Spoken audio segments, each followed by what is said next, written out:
Should I tell a story? Yeah, let's drop into it. So there was this massive environmental disaster that was occurring about 120 years ago. And people were looking at the rate at which horseshit was building up inside downtown cities. And if you look at the growth rate of metropolitan regions, what we realize is that over the last 200 years, people have been moving out of the rural areas, out of the countryside, and into the cities because that's where the jobs are, that's where the entertainment is, that's where the education is, and it's this massive movement that's been going on for some time. It's going to change, by the way. It's going to change significantly over the next 20 years. I can explain why in a little bit. But the predictions back in the late 1800s were the population growth rates of Chicago, of Detroit, of New York, of all these major cities was growing, and people were bringing their motive power with them. They were bringing their horses. And so an affluent couple might have a couple of horses, and as the people came into the cities, the horses came in and the horse droppings came in, and they would pile them up. Literally, they'd have lots on the corners of different city blocks where they'd pile the horse shit up. Right. And when it rained, the runoff would come down, it would bring disease, and it literally changed the architecture. And there were stories being written in the newspapers that said, listen, at this current rate, the number of horses and the amount of horse manure is going to grow exponentially, and we're heading towards an environmental disaster. Right. And then something happens. What happens? The car gets invented. And the car basically becomes the new motive force, and the horse population falls off a cliff, just like we've seen drastically. Over and over, yeah, drastically. I mean, I have this great example of the drop of film photography for Kodak, right? Digital photography goes up like this, and film photography goes zap, just like Blockbuster and Netflix, like horses and cars. What we're going to see in the next 7 years is internal combustion cars that you drive and electric autonomous cars. You know, you're gonna get rid of your car, you're gonna junk your car, you're gonna sell your car because an electric autonomous car is 10 times cheaper and better, and so car ownership will be dead. Lots of implications there. So ultimately, the point you made, Wes, is really important, which is that we see problems way out there. Our brains are meaning-making machines. You guys know that, right? And what we do is we see a few patterns out there, and we see the problem in the future, and we accelerate it to today. And what we forget about is that when we see a problem that's 10 years out, 20 years out, we accelerate to today, we forget that we're going to be having exponential growth of tools to solve problems over the next 10, 20 years, and we ultimately solve those problems, and we are always skating ahead of the curve, and which is one of the things that gives me great hope for humanity. Is this where your optimism is like rooted? It's rooted in three major things. One is the realization that our tools for solving problems have been outpacing our animal mind, our linear amygdala that's seeing the problems and accelerating them. The second thing is that the number of people looking to solve problems far outstrips the number of people trying to cause problems. I would posit that at 1,000 to 1, right? And I would say that that notion that entrepreneurs today, like yourselves, what you think of an entrepreneur does is someone who finds a great, juicy problem and solves it. And so the number of people trying to find problems, like okay, what's the problem I'm going to solve? What's the problem I'm going to solve? Okay, I don't need another photo sharing app. How am I going to solve, women's safety in Detroit? Right. And I teach this at Singularity University, that the world's biggest problems, the world's biggest business opportunities, want to become a billionaire, help a billion people. And so that's the second thing that gives me great hope. Okay. And the third thing is this concept of radical transparency. That it's getting harder and harder and harder to do anything in secret, right? I'm counting 1, 2, 3, 4, 5 cameras pointing at us right now that I know of. There's a secret one up there. Okay, 6. And in the future, everything is going to be imaged. We're all going to have augmented reality glasses on that's got 4 or 5 cameras looking forward-facing, micro drones in the air, dozens of satellite constellations, millions of drones flying above, delivering stuff, all imaging everything, autonomous cars generating 750 megabits of data per second for every single car going down the street. There will never be a moment in time that's not being imaged and watched and that data going someplace. So you do something wrong, you're screwed. Yeah, right? And so Snapchat's just the start. I mean, honestly, I have to teach my kids, number 8, I have to teach my kids that they are living in a world where radical transparency means they have to up their moral and ethical game. And and to put a timeline on that, I mean, let's talk about connectivity, humanity, humans being connected. We're at what, 4 billion? We're about 3 billion right now. So 2010, the number is 1.8 billion people connected with reasonable bandwidth. Right. Today, it's about 3 billion. Looking at the projections, by 2022 to 2025, that 3-year window, we should be at every person on the planet connected. Right? So we've got a few different systems being deployed right now. On the ground, what's really exciting, you got 4G or LTE giving you 10 megabits per second. My friends at Qualcomm, Paul Jacobs, Matt Grob, and that team there are giving us 5G. And 5G is going to be epic. It's going to be gigabit to 100 gigabit connection speeds. So I mean, your phone has got now 1 million times the bandwidth that your phone had, your mobile phone had a decade ago. Right. And a gigabit, right, to 100 gigabits. And by the way, these LTE base stations now can not only just return that, but they can return data from 100,000 sensors per city block. So everything is being measured. There is nothing you cannot know. 9, 10 cameras, okay. There's nothing you can't know. And then you've got Google Loon, you've got Facebook with drones and satellites, you've got Samsung, you've got OneWeb with 900 satellites. They just got a $1.2 billion investment from SoftBank. You've got Elon with a 4,000 satellite proposed constellation. You've got terabit satellites. So we're literally going to be bathing the planet. If you wanted to get away someplace, you're screwed. Yeah. I mean, the Himalayas. Is this why you're trying to get to Mars so quick? Can we turn the air? It's getting a little warm now. We're going to have gigabit connectivity at the peak of the Himalayas. I mean, you do have the option to turn off your device, right? You do have that option. But there's no place that's not connected and no one who's not connected, which means you've got 8 billion people now online. Now here's the beautiful thing.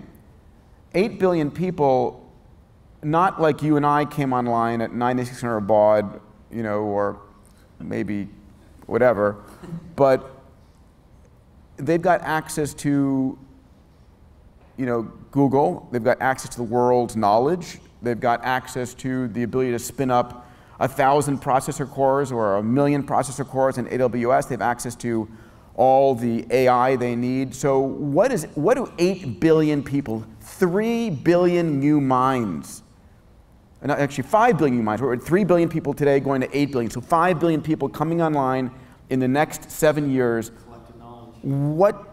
What are they going to manufacture, produce, consume? What problems are they going to solve? Right? And these are 5 billion people around the planet now entering the global economy. And by the way, if they're not your customer, they're your customer's customer. Right? So if you're in the banking business, I tell the executives at banks, screw building bank branches. Who gives a shit about a bank branch? Right. You're going to need apps, probably on blockchain. If you're in the insurance business, you're not having insurance salespeople, you're having apps that are doing that. So every single person is going to need education, is going to need healthcare, is going to need banking, is going to need insurance, is going to need all the things that you want to give them. So it's a massive explosion of the global economy. Right. And by the way, if this has been the growth curve of innovation, I guess from your perspective, if this has been the growth curve of innovation, now think of it going like this. Because 5 billion new minds are now solving problems with access to quantum computing in a couple years.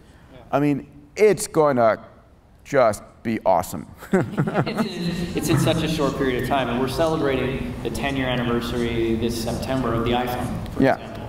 And does it feel like 10 years, or does it feel like forever? It's a mixture. Sometimes I'm like, it feels like yesterday that I had my first phone that barely could open a website. Now I'm like slamming my phone against a wall. And backstage, you're like, why do I only have 2 bars? We are going to see this exponential growth, and yet it's happening in such a short period of time. And so that's why I wanted to start this conversation, because there's so much negativity that surrounds the world, and especially in the entrepreneur field. There's just so much negativity that we see constantly. And this optimism that you bring to the table is so fascinating to me. It's actually the thing that draws me to you the most, past all. It's not my good looks.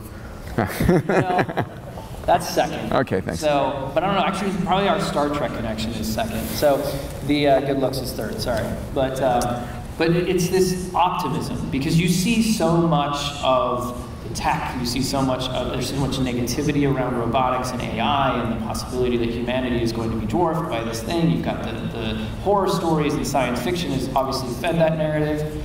So as you look at it with all of this, how are we going to stay human? How are we going to maintain the humanness of who we are and still live in this world of connectivity? So one of the questions is, what is it that makes us human?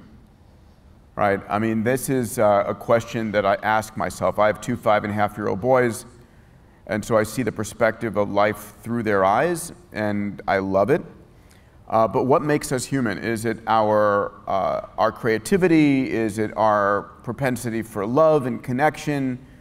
And when we say this is human, do we say it's the 10 trillion cells in our body that make that possible? Is it the 100 billion neurons, the 100 trillion synaptic connections? Is it our spirit? What is the thing that we define as human, and the attributes we define as human? And could those not be humanistic, and could those not be resident in a complex quantum-driven AI computer? I don't know. I think you have to understand, guys, something very interesting, right? We are so egocentric, right? The universe, as a not this room, as a species, the universe revolves around us, right? So go back hundreds of years and thousands of years to pre-Copernican, what do I call it? Solar system, universe. We used to think the Earth was the center of everything. And of course, then we say, no, the sun is the center. And then we discover our sun is actually a rather minor G-class star in one galaxy, right? And we find out that, oh my God, there are 100 billion stars in our galaxy. And until last year, there were 100 billion galaxies in our universe. Today, we find out there are 2 trillion galaxies in our universe. So we're becoming less and less significant, less and less at the center. And then we say, oh, but planets are rare, and we're a rare planet. Bullshit. We're finding planets all over the place. We're finding planets are everywhere.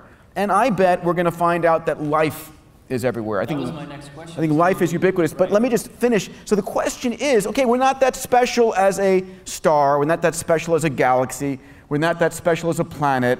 We may not be that special as a specific organic life form, but I mean, what makes us believe that to be intelligent, to have spirit, requires, DNA or carbon or whatever? Why can't the technology we're creating also be equally spiritual and equally humanistic? And I've never heard you say that. I haven't. I'm saying that right now, but there's this pattern that we repeat over and over again, where we realize, yes, we love what we are and who we are in the universe, but we don't have to be unique in that capacity to enjoy and appreciate what we have. It's such a... Like, I'm just thinking about the concept of spirituality and AI and robotics. It's just like, it's new in my mind right now. I'm processing this, and I'm sure others are looking through this. But the way that you broke that out, it's so relative and really does ground us in that. So saying we're special, but do we have to be unique? Right. And can't we be special with everybody else who's special alongside of us? Right. And so let's just dive into this a little deeper. You know, you're talking about now we know we have 2 trillion, all this. So in your scientific and all the research that you've done, it would make sense that there are obviously, we can't be a 1 in a 2 trillion, right? I know. So listen, I believe that life is ubiquitous in the universe. I think that as a function of increasing or balancing of entropy, we see energy and information states getting compressed. And I don't see anything unique about our star, or anything unique about our planet, or anything unique about our planetary system that's in the Goldilocks zone, or that water exists, or anything that would say, oh, Earth is uniquely a place. The more we learn about the universe out there, the more we realize that there are probably many Earths. And many Earths in this Goldilocks zone where liquid water could exist on the surface, and therefore we could see this kind of a biology. And then when we look out in the interstellar medium, this was the work I did as even a freshman and sophomore, we see all the building blocks of life, from amino acids to nucleotides, in the interstellar medium. It's out there at very low chemical interaction rates, you know, where a molecular bond may take 1 million years to form, but over the course of, you know, what are we now, theoretically 14.5 billion years old, right, they form. So I think as we head out towards Mars, as we head out towards Europa, and we can talk about the fact that I think it's going to be, you know, private companies like my company, Planetary Resources, or SpaceX, or Blue Origin that does it versus the governments, because they become too risk averse. But at the end of the day, we're going to discover life. And yes, maybe we're the only multicellular intelligent life, or maybe it exists in the oceans of Europa. But the question is, where is all of the life? This is, you know, the paradox, if you would, of where is all the intelligent life. And we can talk about that. And I'll very quickly go to the fact that we're living in a simulation anyway, but that's a deep dive. It's so much fun. Oh, I love that clock stalls a lot of time. Yeah. So I want to ask you this bluntly: what does it mean to you to be human? I think what it means to me is to have dreams, aspirations, to love, to struggle, to grow, to appreciate, to grow. I said to grow already. I mean, those are the elements that, to be creative. I love the notion of being creative. To have a passion, you know, and I think those elements that are the elements that make me wake up and be alive and love my life and what I do. And, you know, just last month, an AI wrote an orchestral symphony that was awarded this award before I don't have the details, I apologize, I just heard it last night, before the awarding body found out it was an AI that wrote it. Wow. Right? So I think we're going to have the best films written by AIs, the best novels written by AIs, the best music and artwork created by AIs. I think that will happen. And is that going to be AI generated, or the creativity of the human implanting in the AI? I think it will be AIs learning and modeling and understanding, and then at a scale so massive and unknowable by us, recombining and creating things that are unique and novel, but are viewed by us as being beautiful. Now the question becomes, at the end of the day, will that be thought of as valuable or not? Right. If something is beautiful, if you love it, if it inspires you, if it's, oh my God, that's the best piece of artwork or music or film I've ever seen, does it diminish the value and the love that you have if it was written by a computer and not by a human? Or do you appreciate that program more? I mean, these are the conversations that we're going to have, not in 10 or 20 years, like in the next 2 to 5 years, that we're going to be struggling with and discussing. Number 11. So we just had this conversation before you got on with mutual friend Dr. Shafali, and this principle of labels, and it was brought up by one of the audience members, and it just hit me. This is like a new thought that just came into my head, is that as a species, do we limit ourselves by labeling us as a human? Yeah, I think we are an intelligence, first and foremost, and then. Against the name of the whole conference, but we'll go back to that. Just hit my, But so there's an interesting question, right? We are human. We are humanity. When I plug my cortex, my brain, into the cloud, and just like your phone can upload to the cloud and have a billion times more memory, a billion times more functionality, when I do that, and I'm 99.999% silicon intelligence or quantum intelligence, and 0.001%, but I'm still here. Am I less human than before? Am I something new? Am I a new species? What am I? Because again, that is rapidly where we're heading towards. Right. We are incorporating technology into our bodies. We are offloading. We are very limited in our cognitive capacity. It all goes down to women's hips. Okay. A woman's pelvis can deliver a head of a certain size. Okay. And because of that, our brains are limited in a cranium of a certain size. So if we open up the cranium, it expands? And so your brain undergoes, your neocortex of your brain undergoes these folding to increase the surface area and so forth. And about 2 million years ago, our prefrontal cortex sort of expanded and our brow expanded slightly, and that was the last software upgrade we had.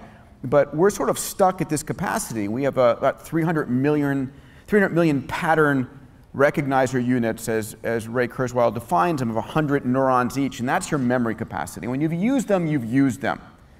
And Jim, who was on stage here before, is a dear friend, can show you how to start to use other parts of your brain with visual connections and auditory reconnections and so forth. But the fact of the matter is you have a limited amount of capacity. And so we're going to, and there are amazing people like Brian Johnson, who's one of my innovation board members and a dear friend and investor. All my companies focus with this company called Kernel on how do you plug the brain into the cloud. Right. And so we're going to, we have a limited amount of memory on these and a limited amount of processing capability on this, as you do in your brain, and a near infinite amount that we can grow out there in the world, and we're gonna go beyond our skull. But am I less human if I do that? Right. And I, like I said, that just hit me. Are we? I think we could go in that for. I think intelligence gathering is what you're heading towards. Yeah, rebrand. But in diving into that, you're talking about plugging your cortex into the cloud and going through that system. And in our last conversation, you and I talked about the collectiveness of that, right? That we now become a collective organism. The kinder, gentler Borg. Right. Which the Borg is an interesting. How many trekkers do we have? I want to know how deep we can go into Trek. Like, do not be ashamed. Oh, come on. Come on. How many? Please, anybody? Come on. All right, so the Borg, to me, actually, they villainize them in the movies and in the storytelling, the narrative, and it's this species that travels across the galaxies, taking other species and putting them into their collective, okay, into the hive. And as I watched that as a child, I thought, well, actually, that might not be a bad idea, because there's a lot of idiots, there's a lot of people who are doing stupid stuff, and that solves that problem. And then as you and I talked in this last conversation, we talked about the good, the evil, all these different things, and you said the consciousness, once we get to this collective consciousness, this collective cloud, that literally becomes something that, and I'm not going to steal your words, but let's dive into when I look at where we as a species are evolving to next, I look at how life evolved on this planet. Let me take you back 4 billion years. So as Earth, the star, our solar system formed about 4.5 billion years ago. That's the current theory. The Earth cooled down very rapidly. We were bombarded by comets and asteroids. And in fact, every ounce of water that you drink on this planet actually came from asteroids and comets. I don't know if you know that. We were a dry rock, got bombarded. These comets are 40–50% water. These asteroids are 20–30% water. And I learned that water is created in one specific section on the planet. I was watching some BBC thing. Like 90% of our fresh water comes from one particular. Okay, but the original water that became brine and salt and covers our planet. And so about 4 billion years ago, it's thought the first life forms on this planet formed. Now, the first life forms are called prokaryotic life. They're a cell of a very simple bag of cytoplasm with strings of DNA in them. Basically, it's the most simple life form that you can form, a prokaryote. And then over the course of the next billion years, those prokaryotic cells incorporated technology into them to become eukaryotic single-cell life forms. They incorporated these things called mitochondria. Dave Asprey has a great book that's just out called Headstrong that talks about how do you strengthen your mitochondria, your energy sources of your body. And these mitochondria are very important additions. And then we formed nuclear membranes that allowed us to retain the DNA and be able to create chromosomes. And so we learned how to manage energy and data better inside of single cells by incorporating technology into them. The next thing that happened over 500 million years, we went from single cell to multicellular life forms. And then we crawled out of the oceans, and then we became you and me, right? You have a collection of 10 trillion human cells. 10 trillion cells make up you in tissues and organs and so forth. And so I think about this process of simple, incorporating technology, becoming multicellular, becoming conscious at a multicellular. I'm conscious as Peter, but each of these little cells here are individual life forms. And so I said, holy shit, the same thing is happening again now. You are the equivalent of that prokaryotic life, that very simple form of life. And we are incorporating this technology into our being. Right. And we're becoming eukaryotic. And once we do that, I'm now able to plug into the cloud, but I'm able to plug into your mind. And I can understand what you see, what you hear, what you feel. It's a level of intimacy like never conceived of before. I can watch the eyes of a sunset in Japan through, a young woman and see what she sees. The empathy of humanity. The empathy goes up, but we become conscious at a brand new level. Now, this kind of conversation is something usually takes me a few glasses of wine to get to. But the fact of the matter is, I think this is a direction that we're heading. I think we're becoming conscious on a new species-wide level. And then when we look out there in the universe, we're going to see that level.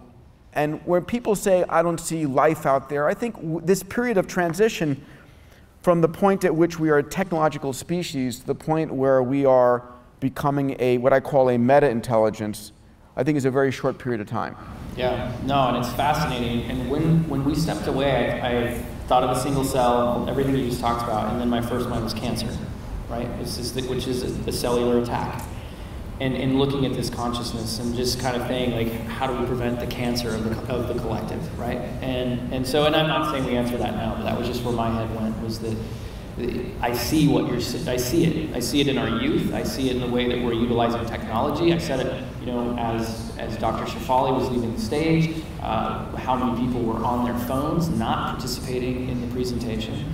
How many people were on their laptops, and it's not 5 years ago. If you dared to pull out your phone during a conversation like this, there would be somebody next to you saying, hey, don't. But now it has become so embedded in us to be connected with so much more. And wait till we've got augmented glasses on and you're basically half conscious anytime. Yeah, this is years ago, but beta tested the Google Glass. We went down and did all that fun stuff, and we walked through Venice, and I had them on, and Jody was with me. It was really creepy that I could watch everyone and record everyone, and she was like, what are you looking at? I'm like, nothing, looking at nothing, right? We're in Venice. So I'm just on the beach. I'm looking at the clouds. It's all good. We went back and watched the video, and she's like, what were you looking at? And it was just this creepy moment of being like, oh shit, what was I looking at? And so there's so much that we're going towards, as you said, we have to be conscious of all of our actions with this, we call it Big Brother, all of this, but the brilliance and the reason that I really wanted to dive deep into this conversation is this is the human gathering, but what defines humanity? Yeah. What are we? We'll find out. I mean, that's interesting, right? That as AI becomes so powerful, we will find out what human means versus AI. We may find out there is no difference. We may find out that AIs are as funny, as loving, as empathic, as artistic, as creative as any human, and then we redefine things. Or we may find out, oh, there is this unique thing that we humans can do that others cannot do. So we're going to explore and learn this fundamentally. So here's a question, going back to Trekkie, Data. The whole conversation, his whole entire character, right? This AI life form that's created, his entire journey through the series is to be more human, right? Yeah. To have feeling. How do you think these This is Commander Data, who's effectively an android who appears in the show to be human-looking. You see him as a pale skin, but he's got a positronic brain, and he's extraordinarily intelligent and is as close to a human as exists. But he clearly doesn't get the jokes, and he clearly doesn't get the connectivity, the love and so forth, but he so desires that. It's Pinocchio. It's a story of Pinocchio. So, and for those of you, like, I wear a Trek ring every day of my life, like, it's embedded in me. But the question there was, how do these novelists, how do these individuals, I mean, this is written years ago, in the 50s, 60s, we're writing about this. Where do you think that inspiration comes from? And we've seen so many other novelists and storytellers in science fiction, because it seems to be so, you know, I mean, the joke is Star Trek is a documentary. Yeah, so it's interesting. We just, at the XPrize Foundation, we just created an XPrize Science Fiction Advisory Council of like the top 50 science fiction writers, living science fiction writers. And I've had a pleasure to get to know a number of the greats, from Arthur C. Clarke, who was the chancellor of my first university. Yep.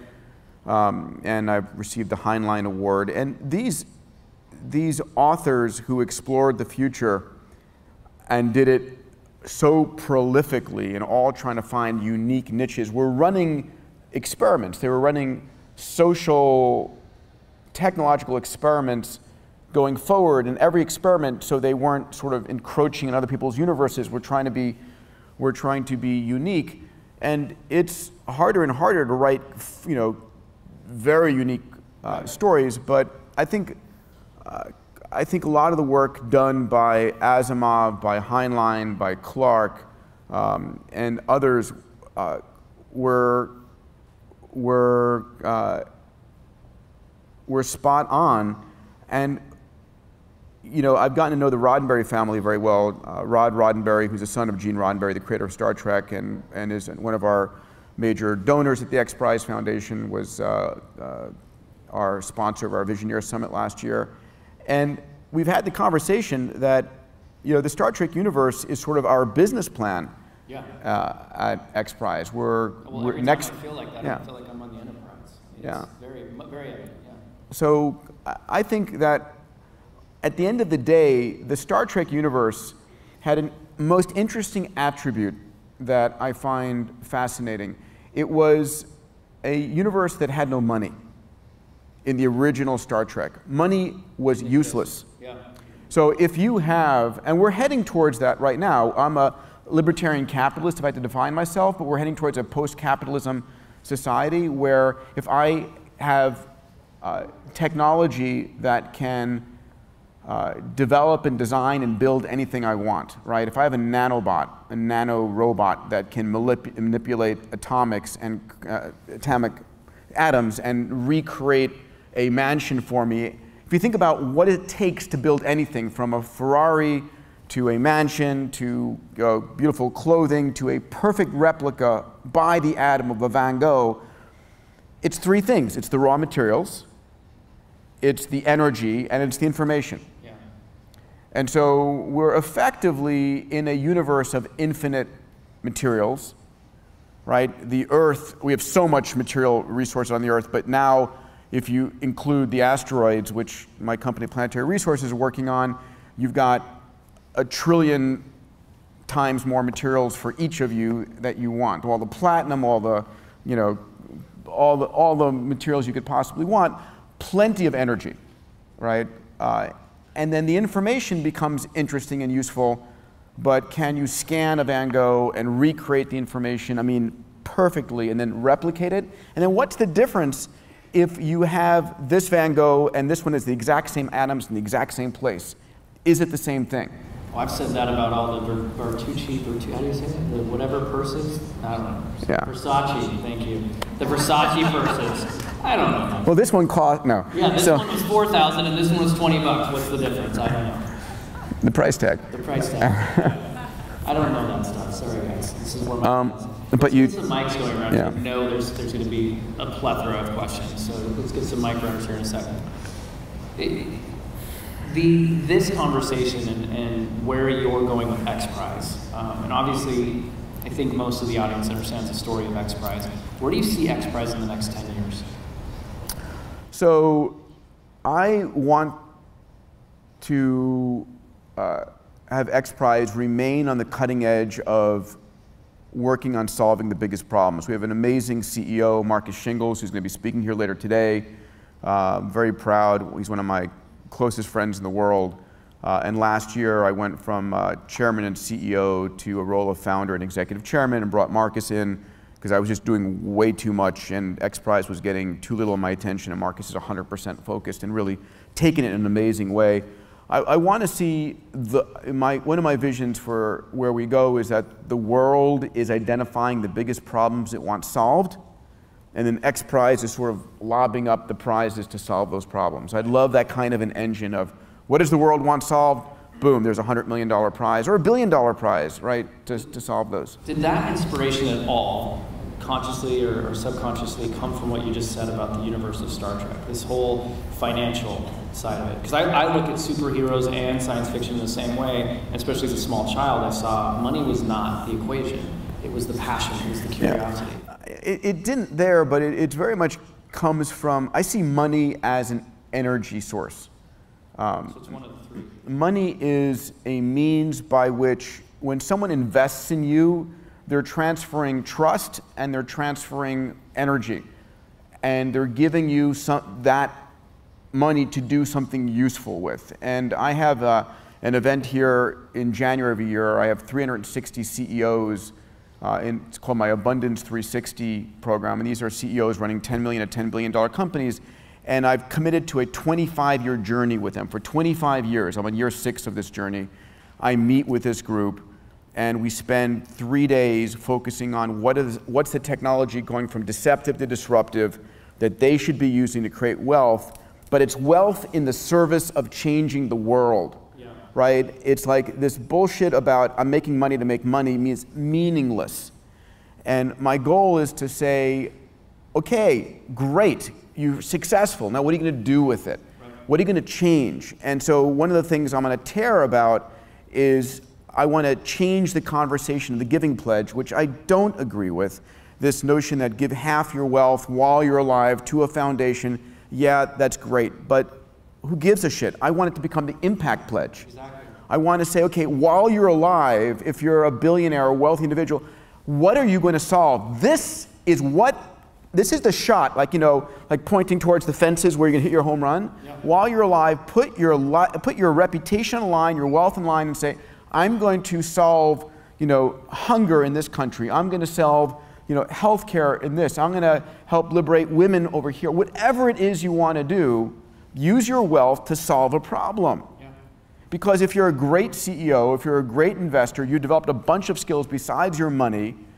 And so, you know, like Tony Robbins, who's a dear friend, you know, he's focused on helping feed 1 billion people. So all the books he writes, he just wrote an amazing book called Unshakable that I just finished. I love it. Please read it. It's like, I wish I'd read and known this stuff 30 years ago for how I invest my money. It's a one-day Audible. It's called Unshakable. Write it down, read it. It will make you millions of dollars passively over the next, you know, over the next decade. Please take a second. Let me say it again. Read or listen to the book Unshakable. Is that the one that just came out? It just came out. It's a thin read compared to his, you know, financial mastery book, which was, you know, a long read. And every dollar that he gets from that book goes towards feeding people, right? So he's feeding 100 million people a year right now. He wants to up that to feeding 1 billion people over the next few years. Amazing. One of our mutual friends, Keith Ferrazzi, and I sat down at brunch 2 years ago, and he asked me that question, you know, the impact question, because obviously we're working on what we're doing is all about that. And he said, what's the goal? What do you want to do? And 25 is a very special number to me. So I said, I want to impact 25 million people on the planet. And it was very interesting. He looked at me and he said, is that what you want to do, or is that what people have said? And I said, well, I've had conversations, da da da. He said, fuck them. Those are the exact words. He said, what do you want to do? And my narrative changed, and it went to, I want to impact 1 billion people on the planet. And when the narrative changed in this conversation, of being vulnerable and having this conversation, is that the game I play changed.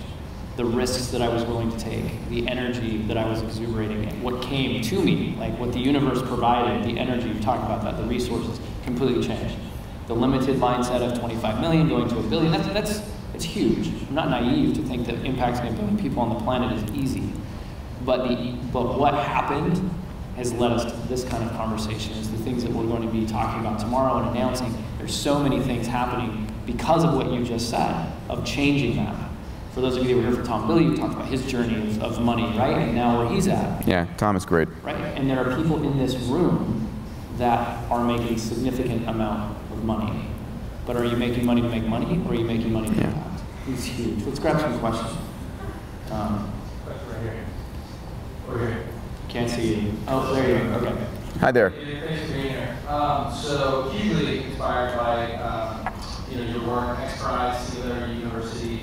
I wanted to just go a little deeper on one of the three factors that you mentioned, specifically energy, the abundance of energy. And I think that everybody in this room is probably acutely aware that we have some challenges right now with energy. So I'd love to just hear your thoughts about what does that transition look like, to a real clean, abundant source of energy, and how does that really happen right now? Sure. In our current, global political. Great. So great question. Just to repeat it, what are my thoughts on the process of transitioning from the old energy economy to the new energy economy? Where are we now? Where are we going? How fast is it going to change? How do we deal with this White House and so forth? So let me be very clear. I have been, for the last 5 to 10 years, a huge advocate of solar and an all-electric economy, and I am 10 times more assured of that than ever before. And let me give you the details to back that up. So we have been, over time, transitioning from energy source to energy source, right? We were using whale oil at one point for lighting, and it was a very expensive source of energy. Then we went to kerosene and petroleum, and then all of a sudden we start to see petroleum getting a little bit scarce, but then technology comes in and allows us to drill 5,000 feet below the ocean surface, and then 5,000 feet below the ocean floor, and 5,000 feet over, and we access huge oil reserves in the ocean floor. Technology took oil from scarce to abundant over and over again. And then natural gas becomes online, and then technology like fracking takes it from scarce to abundant, and now we're an energy exporter. And so energy wasn't scarce in that regard because it kept on giving us openings to more and more energy sources, but with consequences, right? It's going back to the consequence of the horse manure of the hydrocarbons we're pumping into the atmosphere. The beautiful thing is that we live on a planet that is bathed in 8,000 times more energy from the sun that hits the Earth's surface than we consume as a species in a year.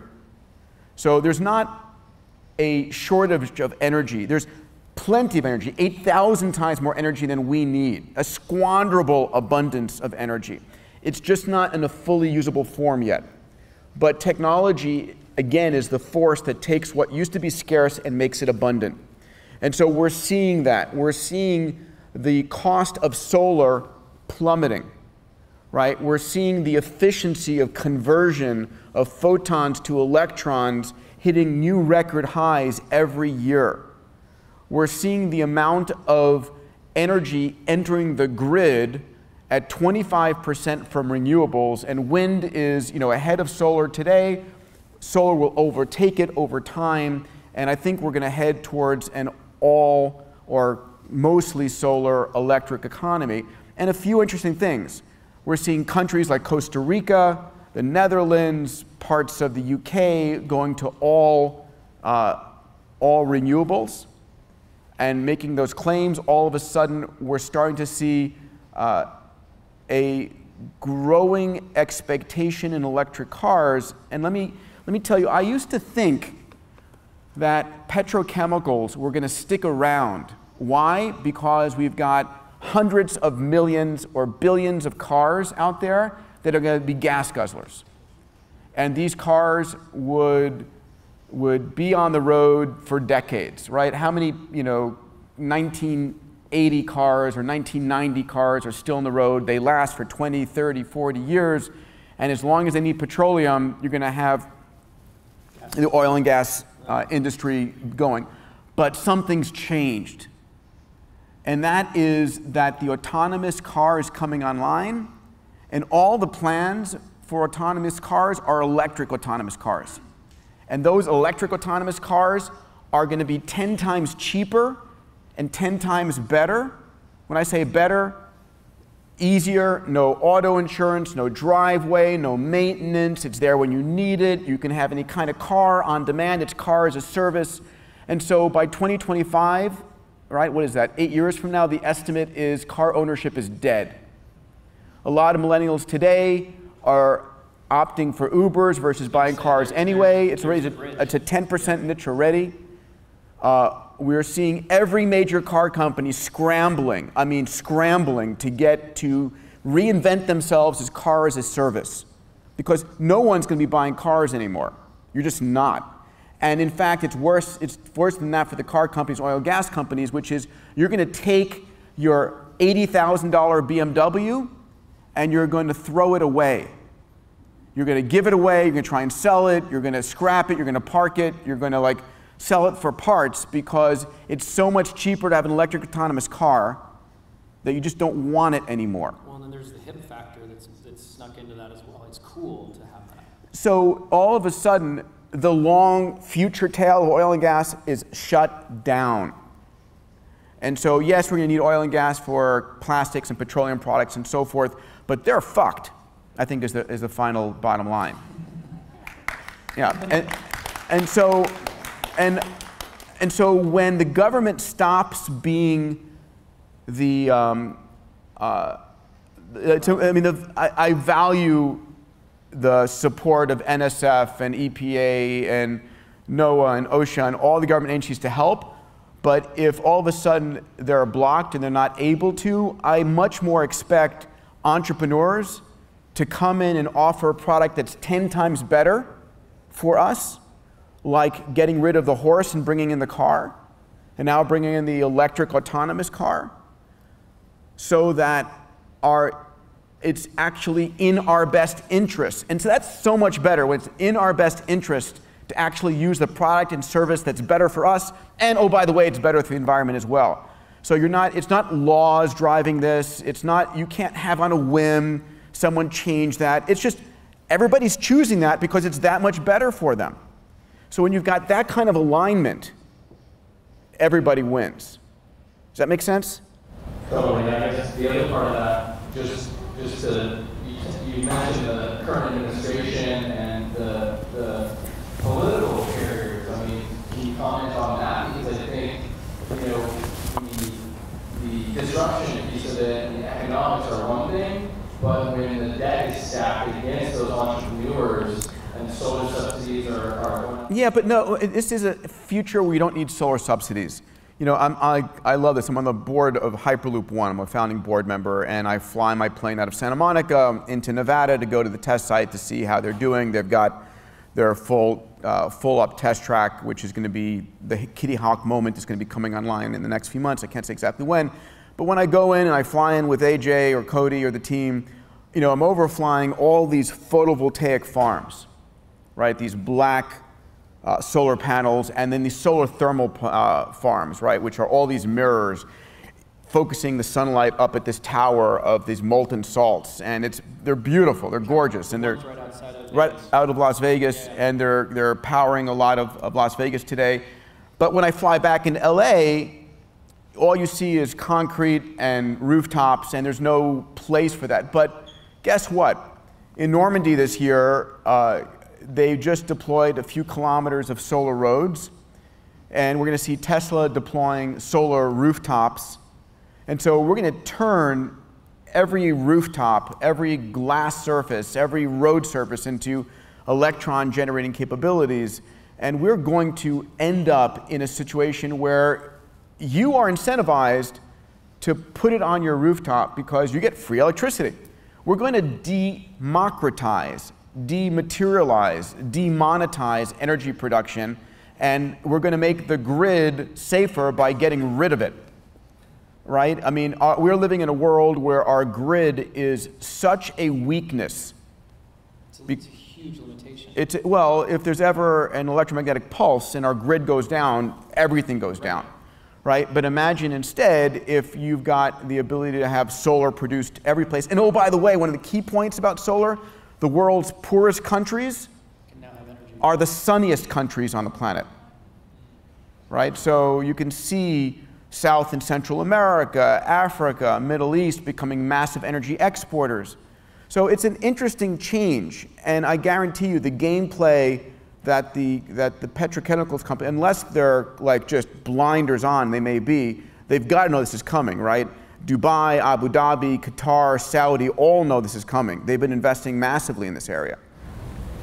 Well, and I think to the point, and I'll speak to it, is the White House and the government. I personally believe. Oh, but the coal miners. We got to save the coal miners. I totally forgot about that. Yeah, China. We got to battle out with China. But no, I really believe, and you call this as well the Crisis News Network, right? Every time you turn on the news, it's negative. Every time you see anything, it's negative. I personally believe that what you're talking about is it's coming, and those that are seeing it are believing it, that it's coming. And the only way to distract the conversation is to create more chaos over here. And that's my personal belief. And so again, as entrepreneurs, I hate when I hear entrepreneurs say there are limitations because of a policy. Like that is so. Yeah, I agree. I mean, it's great if you can partner with government, yes, but do not be limited. It's a big planet out there. And lots of governments. I think there's a lot of noise being created in certain spaces because they see this coming. It's inevitable. Let's grab some more questions. Okay, go ahead. Thank you. You talk about the connected world growing at scale, effectively creating a planetary nervous system. I wonder, what do you see change in the entrepreneurial landscape from that? So the question was, as we're growing the connections on the planet from 3 billion to 8 billion, and we're wiring the planet with wireless 5G and fiber optic, and we're creating this nervous system, right, where we're connecting every node, you and me and 8 billion people. What's the implication to entrepreneurship? The implication is huge because we're about to get 5 billion more entrepreneurs online and 5 billion more customers online. And so when I think about this, people in Africa, in India, who have been battling to survive. They are entrepreneurial by nature. Their entrepreneurship is, how do I feed my family today? And having to make it up as they go along. They're going to get access to the world's best healthcare digitally, right? We're democratizing and demonetizing healthcare, and we're democratizing and demonetizing education, where AIs will teach the son or daughter of a billionaire and the son or the daughter of the poorest person in India the same. Right? Just like these devices have given all of us access to equal information, we're having access to equal education, equal health care in the final result. So we're going to start to see a lot of entrepreneurs. Your question as an entrepreneur is, how do I tap into them to partner with them? How do I use them? We're heading towards a massive crowdsourcing capability. I was going to say crowdfunding is huge, but it's like when I talk to entrepreneurs, I say, okay, what do you perceive as your limiting asset? Do you believe it's good ideas? If you do, you haven't asked the world for what ideas they want. Do you think your limiting resource is money? Bullshit. We're living in a world of, there was $15 billion in crowdfunding in 2015. It'll be tens of billions in the next few years, maybe $100 billion in 2020.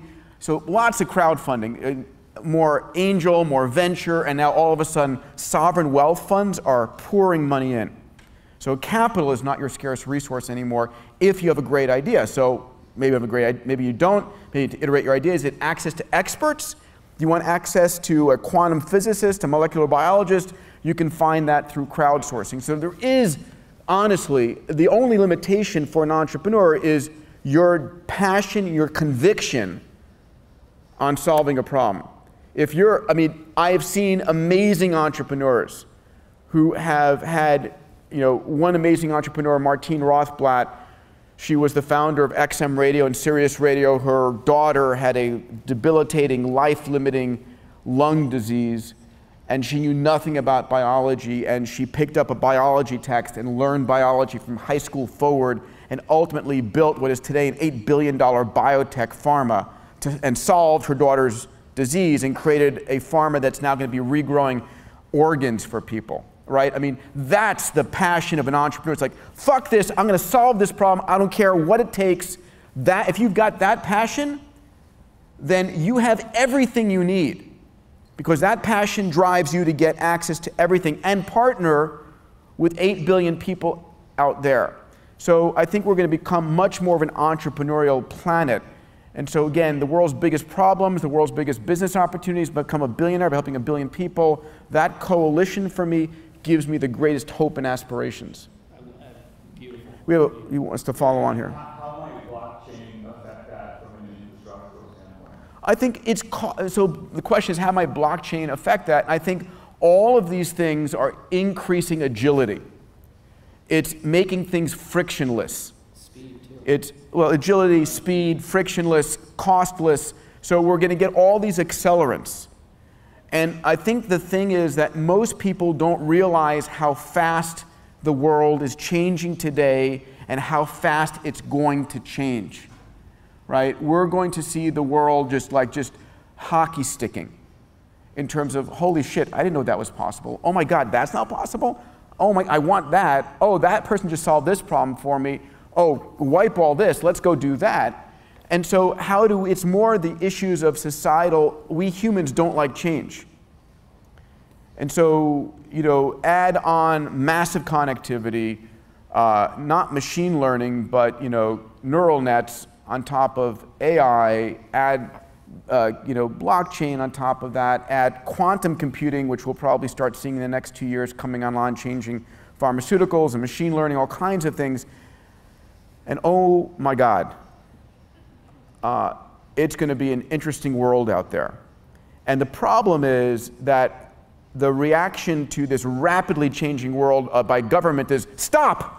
Whoa, whoa, whoa, stop! That you can't move that fast. Thank God the government wasn't paying attention when the internet came along. Otherwise, we wouldn't have what we have here. So how do we remain agile? Because we humans, whether it's culture, religion, family, government, like waking up in the morning and knowing that the world was the same as it was from the night before. We have the same job, the same rules, and so forth. When things are changing this rapidly, it causes us to fear. Mass anxiety as well. And so my greatest concern for the future is not the Terminator. It is the mass anxiety from people losing their jobs, from technological unemployment. And so I'm spending a lot more time thinking about that. And there are solutions, but we need to change the conversation. This conversation needs to be taking place in a lot more places. So we're heading toward this world of abundance, and I believe that there's no problem we can't solve, and a world in which we're going to meet the needs of every man, woman, and child on the planet. Everyone will have the best healthcare, the best education, the best access to energy, food, water, but it's the bridge to getting there.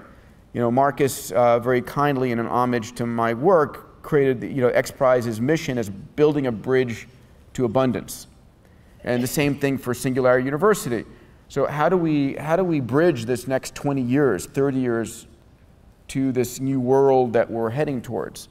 And that's the danger zone. That's where I spend a lot of my time thinking. I was going to say I was just having this conversation in the retail space. You know, we're watching any headlines, JCPenney, Sears. I mean, they're all Macy's, Kmart, every one of them. But there's two that are staying fairly strong in data, which is the Nordstrom level and the Walmart.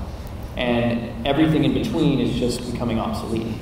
And as this conversation, I think it's very relevant. You have those that are super AI and are all in and are moving in that direction, and we're talking, we're having this conversation, but then we have this population that has been in a service-oriented business. They're the first to go. I mean, hamburger, like flipping a hamburger. And that's going to be roboticized. No, I just saw a beautiful robot hamburger flipping device yesterday. I mean, and as soon as one chain picks that up, it's over. LinkedIn asked me to write a blog yesterday about about cashiers going away. Right. And there's so many implications, and of course that there's so many positions like those that will go away. And I have to ask the question, did people who are cashiers who appreciate their job now, is that what they wanted to do when they were kids? Right, and that goes back to the conversation that you brought up just a minute ago of the AI and education. So to me, in this moment, this bridge, to me the number one thing we have to focus on, while we're focusing on creating all of this, is how do we educate? How do we get mass education to the planet, to individuals who don't have access to this kind of conversation? Somebody in Wisconsin who has a dream, an idea, but doesn't understand the potential. How do we educate them so they don't become a anxiety victim, of this process? I'm not saying you have the answer for that, but that's where my mind has been as well. I'm partnering with Tony Robbins on this exact conversation because Tony really is plugged into human needs. Yeah.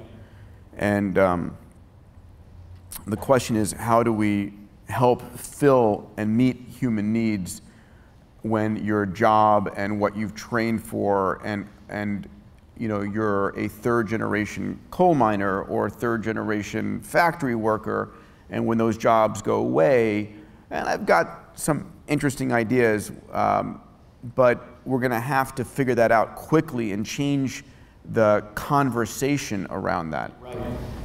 And I think that is the thing that we need to have more conversation around. We had some questions over here. Oh, we don't have the mic on. Go ahead, try again. Thank you for igniting this conversation. With cryptocurrency and blockchain and smart contracts, I was wondering about smart cities. And in terms of the future, about the possibility of decentralized governments and using cryptocurrency with blockchain and individuals interacting through smart contracts with each other and cities engaging in that, if that could be a possible future.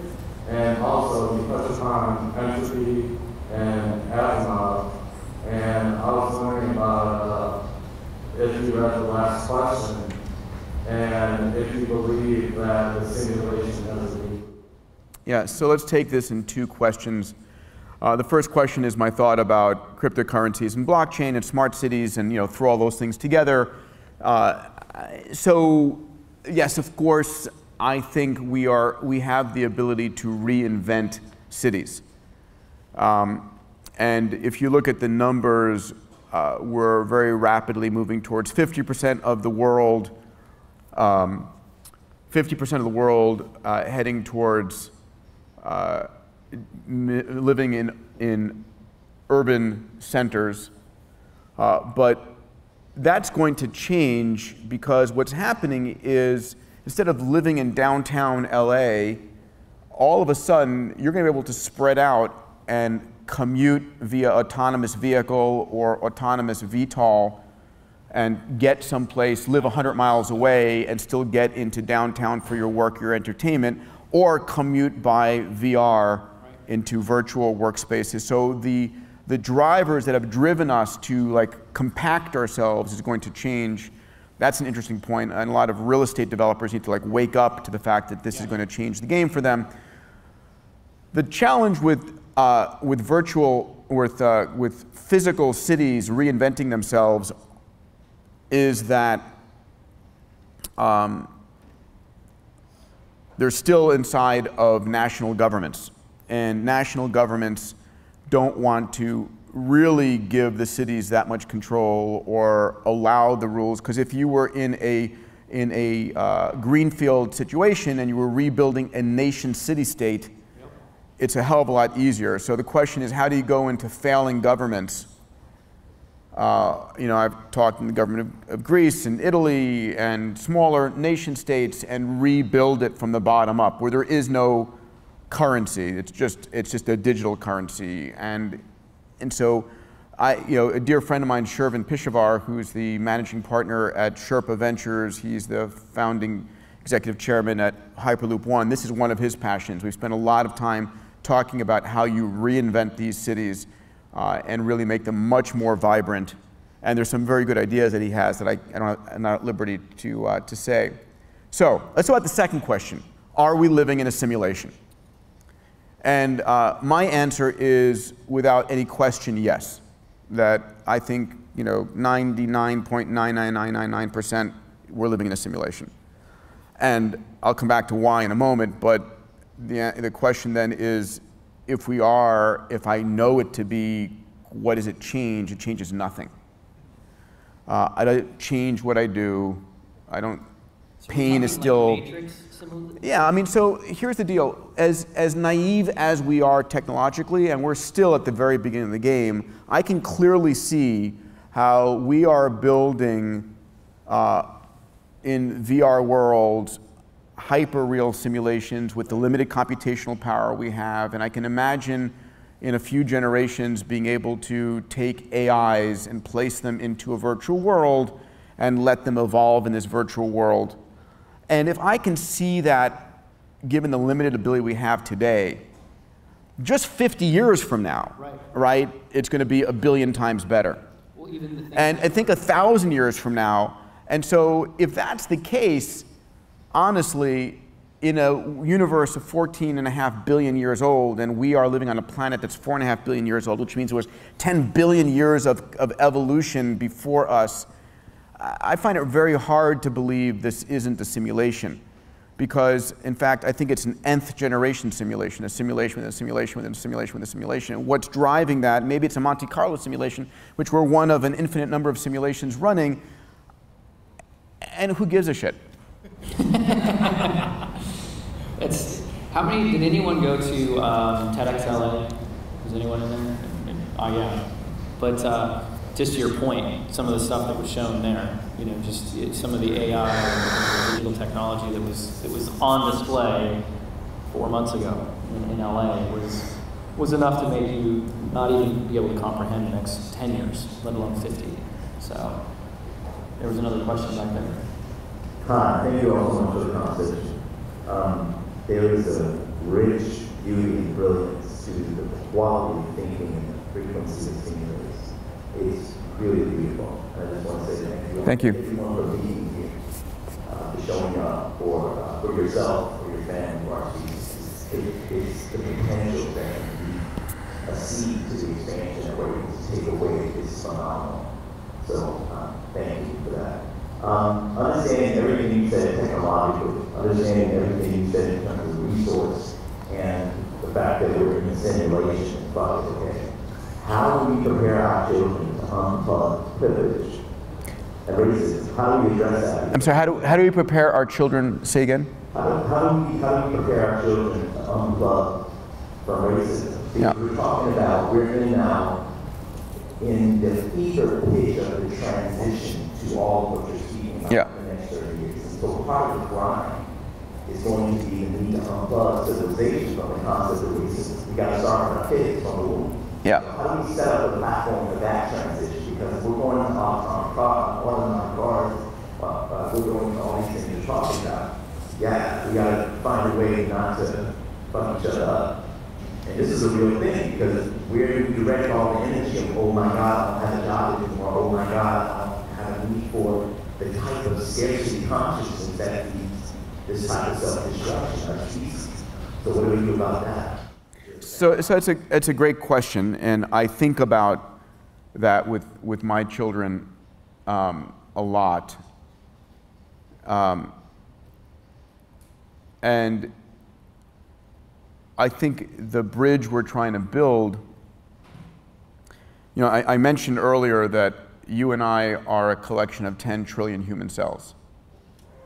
And I don't take a knife to my hand because that my arm, my heart, my liver, my kidneys, all different, if you would, species or different elements of me that make the diverse me are all part of my ecosystem, part of who I am. And I think ultimately, the more connected we get, the more I realize that your success means my success. And so as we head towards this meta-intelligence in the long run, as we are a collection of 8 billion people connected, the more you learn, the more you bring your uniqueness to this meta-intelligence, the richer my life is. And you know, I heard Eric Schmidt talk about this at Davos a couple years ago. He said instead of having gone into Afghanistan and Iraq and Iran and spending billions of dollars dropping bombs and so forth, it would have been much better if we brought fiber optic cables and set up 5G networks there. Right? That radical transparency and communication. So there's a great book called The Better Angels of Our Nature by Steven Pinker. And he writes about violence over the last millennium. And we actually today are living during the most peaceful time ever in human history. And you wouldn't know that watching the Crisis News Network or the constantly negative news network or whatever you want to call CNN. And it turns out that, you know, during the Middle Ages, a tribe that might live 50 miles from you was considered by your tribe non-human, and therefore it was okay to kill them. And it was this dehumanization of people who even look like you, but were different from you because, oh, they were in a different tribe. And so we have to recognize how far we have come. Not far enough, but this notion of radical transparency and hyperconnectivity.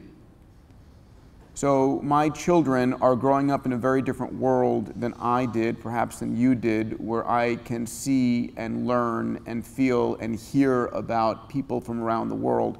My responsibility, my wife and I's responsibility as parents are to expose those kids.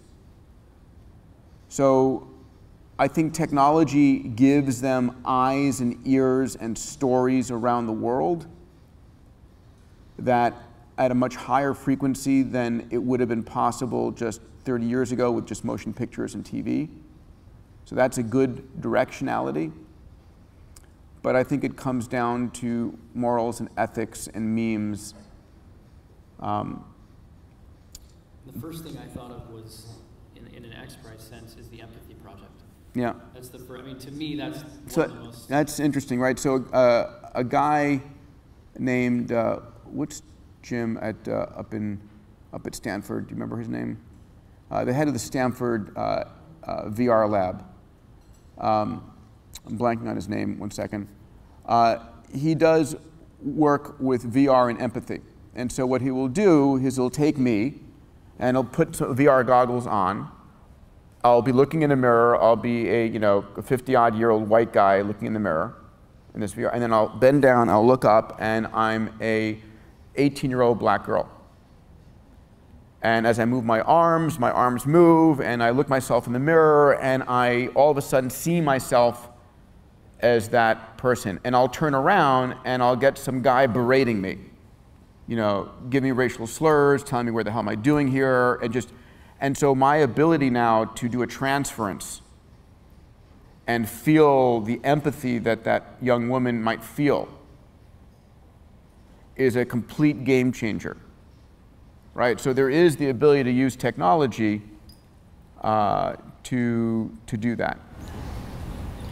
And I think, and so that's why I brought that up, because I think that the first step in that is empathy. We have to understand. And there's, again, too much negative conversation and not real conversation. So, I had another question back here. I'll get you the name for that guy, and you should look up his work. Thank you. Yeah. Hi, so my question is water. I'm sorry, what is it? Jeremy Balanson. Yeah, his name is Jeremy Balanson, B-A-I-L-E-S-O-N, and he runs the Stanford VR lab, and his whole focus is empathy, empathy in the workplace, empathy between cultures, and some great work. I apologize for the interruption. Your question, please.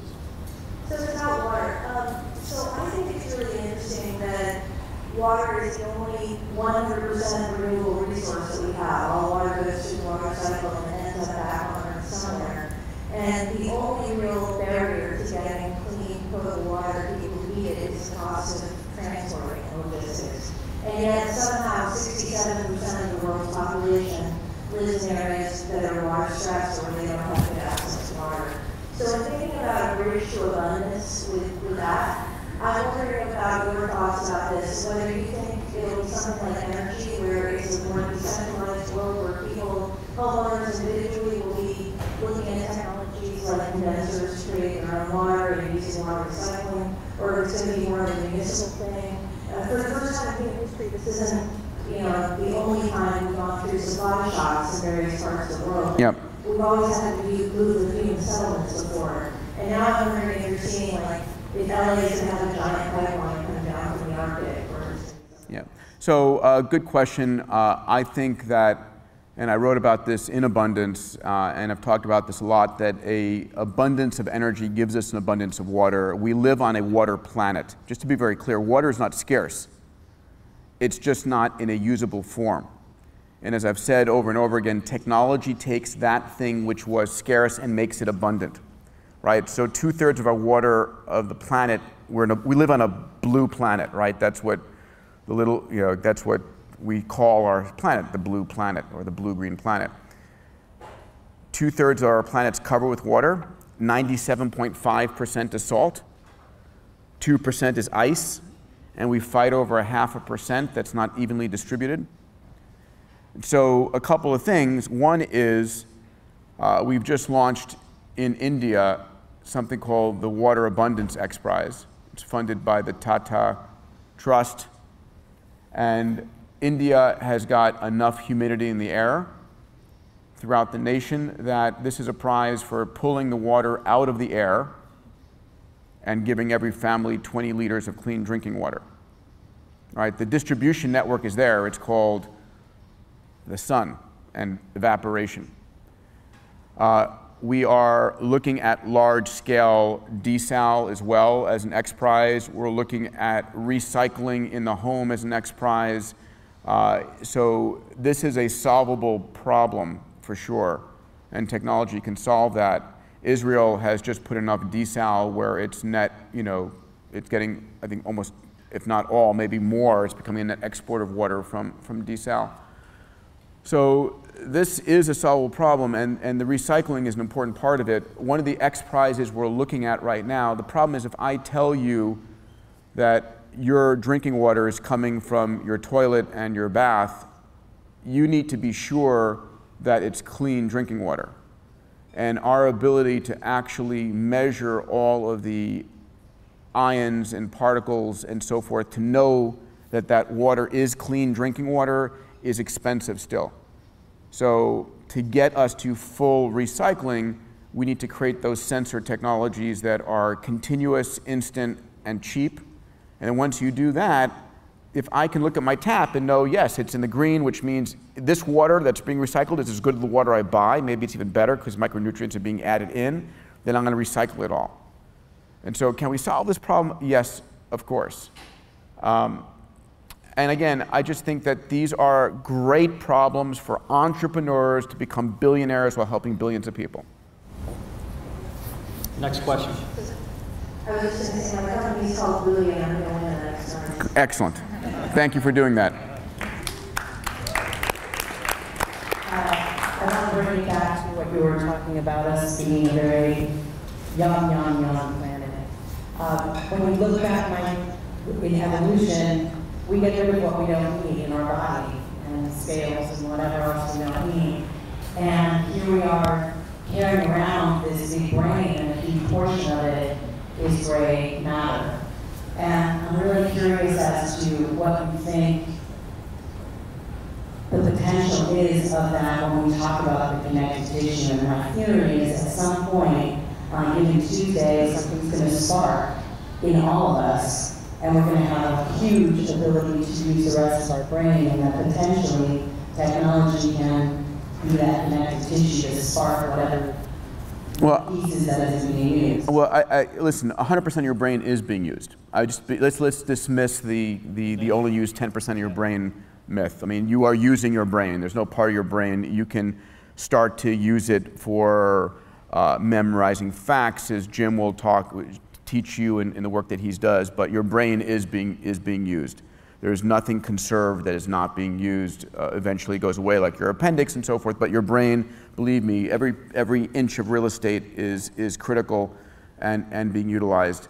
I think that we are, as I mentioned earlier, the expansion of your cognitive capacity to the cloud is the next quantum leap, which is an nearly infinite leap that, again, numerous billionaires are working on right now. I'll share with you an idea that Brian Johnson talks about. Well, actually, Neil Jacobstein, who's the head of AI at Singularity University, is a dear friend, talks about, I'm not worried about artificial intelligence, I'm worried about human stupidity. I love that. I love that. That's a great one. I like that. And then Brian talks about the notion that it's not about AI versus humans. It's about AI versus HI. In other words, human intelligence is a resource. Human intelligence is a resource. So when you go to a country, and a lot of countries that are poor in sub-Saharan Africa, where moms don't have the micronutrients when they're pregnant for their baby's brain to evolve properly, or when a young child doesn't have the micronutrients for their brain to grow properly, and you end up with a subnormal IQ child, that's a fucking travesty. Yeah. And that, for that country, is a travesty, because the collective brain power of that nation is its future. Right. So Hampton Creek, I'm a huge fan of Hampton Creek, has developed, for example, something called power porridge, which for a few pennies gives a child the food and nutrients it needs for the day, which is incredible. So kudos to the team there. But we also are going to see an arms race happening. We see an arms race today in AI, right? Google and Facebook and Amazon and Samsung and everybody is just investing massively in AI. But the next arms race is going to be HI. How do I increase your cognitive processing and memory capacity? And how does a nation increase that? And that ultimately evolves us to the next species. When you bring that up, and I don't remember the name of the company, but it was a problem that they saw in desert-based communities of getting immunization and nutrients to these villages, and it was simply that it wasn't about having them. Nonprofits would get them. There would be mission works. The transportation from airport to village, the heat was so intensive that by the time they got there, they were irrelevant. The antibiotics were destroyed, all these different things. So a company literally built a cellular thing that goes on the back of a camel. I think they were talking about it at XPrize, or I mean at TEDx. Anyway, the point of that is that somebody saw this problem and came up with basically a high-tech cooler that transports all of these needed enrichments to these civilizations, and now they're starting to see the transformation of countries, as you said, this collective human intelligence coming online, simply because they didn't have access to the basic things that you guys in about an hour are going to go upstairs and eat. I mean, it's that kind of thinking and I'm so glad you brought that up, because that's what transforms the planet, and that's the opportunity we have as entrepreneurs, and not complaining about systems not being there to assist us in that. So it's the solving problems, and I was mentioning Marcus Shingles, who's earlier today, and Marcus just joined us. You'll be on later this afternoon. Yeah, Peter, one of the things that I got to thank you for is, early on when you guys were starting the XPrize, I was a lot younger, and it helped me realize that I was always a fan of futuristic technology, but it was really plugging in the gaps. People see autonomous vehicles, they think, oh, slow cars in the 1980s, 1990s, but immediately I'm thinking, well, once we have a certain level of autonomous vehicles, car insurance rates are going to go through the roof, and humans won't be able to afford to drive places. And so that's going to be the lever that helps shift the adoption. And you're right, we've got the opportunity to completely reshape our cities and reuse them. I think rival technologies, these lightweight vehicles, in the future with autonomous vehicles, we're going to have more access for public space. So it's the convergence of all these technologies coming together. We've talked about empathy, we've talked about compassion, we've talked around high networking, neural links, things like that. But assuming those things come on board, assuming that in the future I can understand your concepts, your empathy, create a much deeper, richer connection. And when we talk about challenges and problems, the entire weekend, one of the biggest is government. You're a libertarian capitalist, I'm a libertarian futurist capitalist. And one of the biggest challenges I see is just they're slow. And the fact that we create this culture where we think we need government, or if you read Murray Rothbard's Anatomy of the State, government needs people. That's the resource. So where do you see us going as a species in terms of living together cooperatively and reshaping this kind of core thing that we all think we're dependent on, which is government, but in actuality, we shape it? So I think your question is, what's the future of how we organize? What's the future of government? Interestingly enough, it's really hard these days to go and start your own country. I've thought about it a lot. It's one of my goals. No, it's hard to create a new national government where you can establish complete sovereignty and rules. There's seasteading, there is space. But I think where we're going to start to see this is in virtual worlds. I think we're going to end up having two citizenships. I am a US citizen, and then I'm able to actually join a virtual community of my friends, right?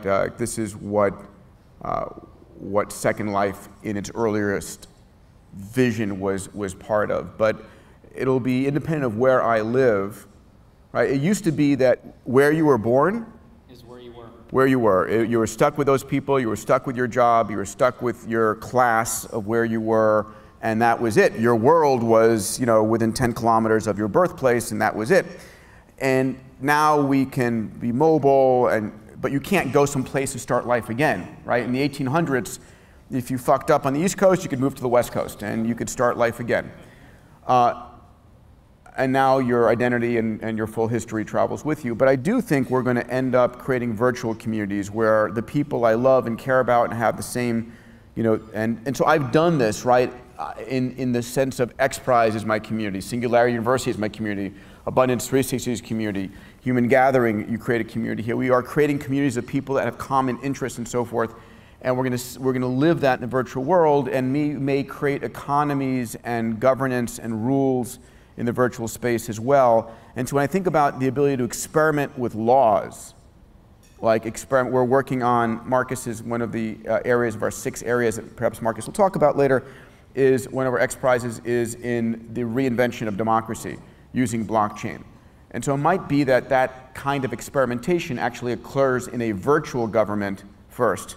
And if it pans out, then... That was my question, is if the virtual becomes way more exciting and then the reality, how do we bring, those are not virtual, how do we bring those two worlds together and not get stuck in a virtual society?